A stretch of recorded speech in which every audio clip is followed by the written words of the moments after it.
जी बिस्मिल्लाहिर्रहमानिर्रहीम। अस्सलामुअलैकुम रहमतुल्लाहि व बरकातुहू।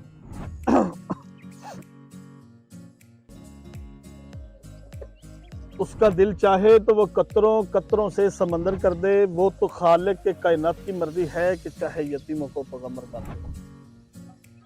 देखो जी, रब्बे कायनात ने ना हर चीज का कोई ना कोई मकसद बनाया, बिना मकसद तो कोई चीज नहीं बनाई।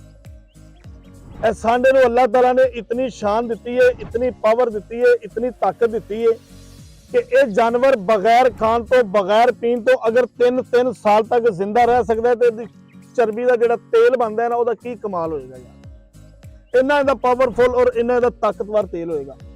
मगर यह तेल हर बंदे नूं बनाना नहीं आंदा ते ना ही खालस तेल किसी नूं देना आंदा है ते ना किसी नूं लेना आंदा है। क्यों कि लोग एक ही सवाल करते हैं, हकीम यासीन साहब, अगर सानू खालस सांडे का तेल मिल जाए तो असी उहदे नक दीयां लकीरां कढ़ा दांगे, सानू खालस तेल नहीं लभदा। मैं कहना जी, मैनू खालस बंदे नहीं लभदे तेल लैण वाले, मेरे को खालस तेल लभदा है। ये इधर वेखो, हुण मैं सांडे तुहाडीआं अखां दे सामने करा जिबा ते फिर तुहानू मनना पेगा हकीम यासीन यार जिंदाबाद है, हकीम यासीन दे तेल भी और तिले भी जिंदाबाद। ते कई बंदियां ने यह भी नहीं सोचना कि हकीम साहब तुसी तेल पता नहीं अपना फुट वास्ते ला के बैठे हो। देखो गल सुनो मेरी, है मेरा डेरा जिथे मैं दवाइयां बनाना, जिथे मैं कुश्ते मारना, तुहानू पता दवाखाने के काम नहीं होंगे। मेरे दवाखाने से कभी आना होवे ना, शादरा मोड़ लाहौर, मेरे मेट्रो स्टेशन के सामने मेरा दवाखाना है। दवाखाना के अंदर आओगे तो इंशाल्लाह तुहानू पता लगेगा वाकई हकीम यासीन के दवाखाने से आए हैं और किसी मरद के दवाखाने से आके बैठे हैं। तुहानू इन्नियां चीज़ां नजर आएंगियां और इन्ने जोहर और इन्ने कुश्ते नजर आएंगे और लाइव तिले बनते भी तुसी नहीं देखे होंगे। और तुहानू पता वीडियो के अंदर मैं ज्यादा लाइव करता नहीं ताकि बनाए नहीं जाए। इधर देखो जी, ये इधर देखो, ये जानवर तुहाडीआं अखां दे बिल्कुल सामने ने। कई बंदे इन्हां भी भला की समझते ने यार, इधर गौर करना जरा। कई बंदे इन्हां भी ये समझते ने कि जानवर जिहड़ा है ना, ये मरिया पता नहीं जिंदा नहीं है। इधर देखो हकीम साहब, ये जरा गौर करना, ये वेखो, ये वेखो, ये जिंदा ही है, जिंदा ही है। ते ये हुण दा भी कमाल वेखो जरा, ये देखो, ਇਹਦੇ ਅੰਦਰੋਂ पूरे सांडे ਦੇ ਅੰਦਰੋਂ ਵੇਖਣਾ जरा चर्बी किन्नी कुनी ले गला कट दिता है ना। अपने ईमान नाल दसो यार, तड़पिया ਇਹਦਾ खून निकलदा पिया। इधर वेखो, ਇਹਦਾ पेट तड़पिया, ਇਹ ਵੇਖੋ ਇਹਦੇ पेट ਦੇ अंदर छुरी फेरना पिया, ਇਹ तड़फदा पिया। शेर ਨੂੰ ज़िबा कर दो, बकरे ਨੂੰ ज़िबा कर दो, ऊंट ਨੂੰ ज़िबा कर दो, ਉਹਨੂੰ ਜਦੋਂ ज़िबा करोगे ना तड़फेगा। आधे घंटे बाद, 15 मिनट बाद, 20 मिनट बाद ਉਹ ठंडा हो जाएगा ते रूह निकल जाएगी, तुर जाएगी। ਇਹ जानवर ਨੂੰ ज़िबा कर दिता, कहना कोई गल नहीं। पेट का चेक किया ना कि कहना कोई गल नहीं। ये कहना इधर जरा गौर करी जरा जवाना, हूं ये इधर देख, ए देख, ए देख, ए हजे तक हिलदा पिया, ए देख, ए देखो।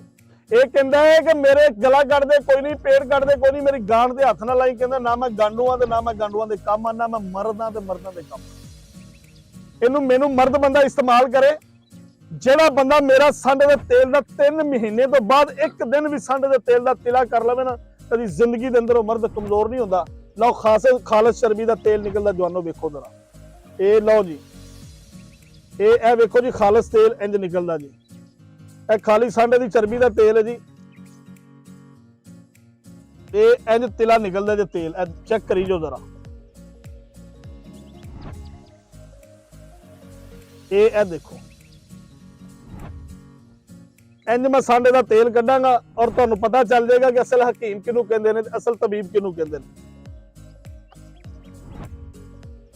ये इधर देखो, ये जिंदा जानवर है जी, नजर आ रहा है।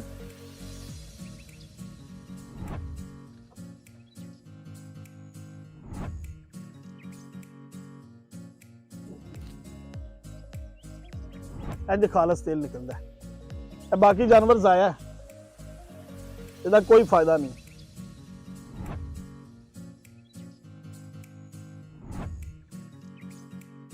ऐसे खालस तेल और नर मादी की पहचान करावा, जो नर होएगा वो गोलियां होंगी।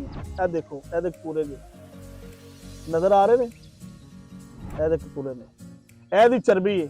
और जिवें औरतां दा सोना नहीं हुंदा, औरतां दा सोना हुंदा हत्थां च पांदियां ने, कन्नां च पांदियां ने, इस तरह ये मर्दां दा सोना है जी, मर्दां दा जेवर है। अज खाली सांडे दा तेल वेख लो, असल ਆ ਜਿਹੜੇ 200 ਦੀਆਂ 500 ਦੀਆਂ ਸ਼ੀਸ਼ੀਆਂ ਏਡੀਆਂ ਭਰ ਕੇ ਤੇਲ ਦੀਆਂ ਲੈ ਲੈਂਦੇ ਨਾ, ਖਾਲੀ ਸਾਂਡੇ ਦਾ ਤੇਲ ਮਿਲ ਗਿਆ ਹੈ।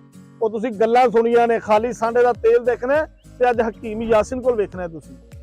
ਇਹ ਇਧਰ ਦੇਖੋ, ਇਹ ਕਤਰਾ ਕਤਰਾ ਬਣ ਕੇ ਜਿਹੜਾ ਤੇਲ ਦਾ ਨਿਕਲੇਗਾ ਨਾ, ਅਸੀਂ ਜਿਹੜਾ ਸੁਪਰ ਪਾਵਰ ਤਿਲਾ ਬਣਾਉਣ ਲੱਗੇ ਆ।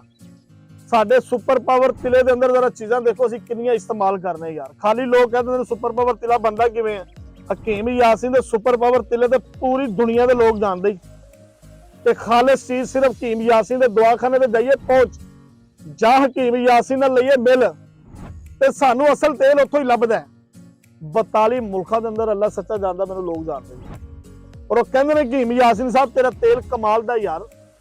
ਤੇ ਮੈਂ ਤਾਂ ਐਡਾ ਵੱਡਾ ਚੈਲੰਜ ਕਰ ਦਿੱਤਾ ਹੈ ਕਿ ਮੇਰੇ ਦਵਾਖਾਨੇ ਤੇ ਆ ਕੇ ਮੇਰਾ ਸੁਪਰ ਪਾਵਰ ਤਿਲਾ ਉਂਗਲ ਦੇ ਉੱਤੇ ਲਾਓ, ਇੰਜ ਉਂਗਲ ਦੇ ਉੱਤੇ ਲਾਓ, ਲਾਂਦਿਆਂ ਨਾਲ ਉਂਗਲ ਨੂੰ ਕਰ ਦੇਵੇ ਮੋਟੀ, ਉਂਗਲ ਨੂੰ ਕਰ ਦੇਵੇ ਮਜ਼ਬੂਤ, ਤੇ ਫਿਰ ਤੁਹਾਨੂੰ ਮੰਨਣਾ ਪੈਣਾ ਹਕੀਮ ਯਾਸੀਨ ਦਾ ਸੁਪਰ ਪਾਵਰ ਤਿਲਾ ਜ਼ਿੰਦਾਬਾਦ।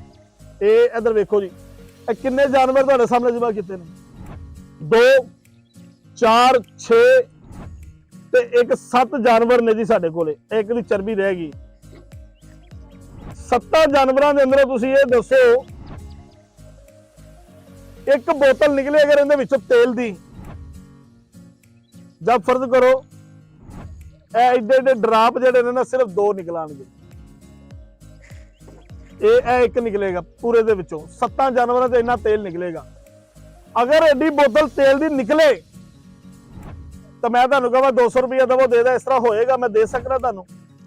ਉਹ ਮੇਰੇ ਕੋਲੋਂ ਤੁਸੀਂ 500 ਰੁਪਇਆ ਲਵੋ, 1000 ਲਵੋ ਨਾ, ਮੈਨੂੰ ਫੜ ਕੇ ਲਿਆ ਦਿਓ ਜਾਨਵਰ। ਇਹਨੂੰ ਫੜਨਾ ਆਸਾਨ ਹੈ, ਬੜਾ ਮੁਸ਼ਕਿਲ ਕੰਮ ਹੈ। ਇਹ ਜਾਨਵਰ ਦੀ ਖਾਲਿਸ ਚਰਬੀ ਦਾ ਤੇਲ ਤੈਨੂੰ 200 500 ਦਾ ਕੌਣ ਦੇਗਾ? ਖਾਲਿਸ ਸਿਰਫ ਹਕੀਮ ਯਾਸੀਨ ਸ਼ਾਦਰਾ ਮੋਲ ਲਾਹੌਰ ਵਾਲੇ ਦੇਣਗੇ ਤਾਂ।